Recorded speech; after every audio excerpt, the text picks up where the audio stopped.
ঢাকা ১৫ আসনে দাঁড়িপাল্লা প্রতীকের প্রার্থী জামায়াতের আমির ডক্টর শফিকুর রহমান আর ধানের শীষের প্রার্থী শফিকুল ইসলাম খান।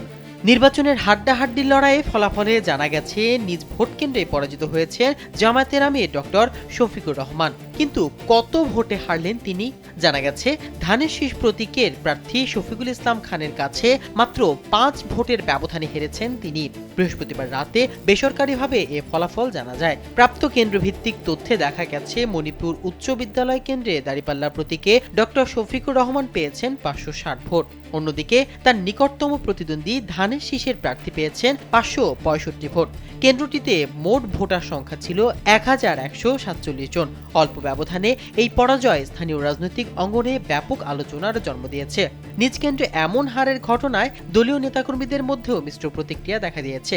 এর আগে সকাল ৭টা থেকে বিকেল ৪টা পর্যন্ত সারা দেশে ৪২,৭৭৯টি কেন্দ্রে একযোগে অনুষ্ঠিত হয় ত্রয়োদশ জাতীয় সংসদ নির্বাচন।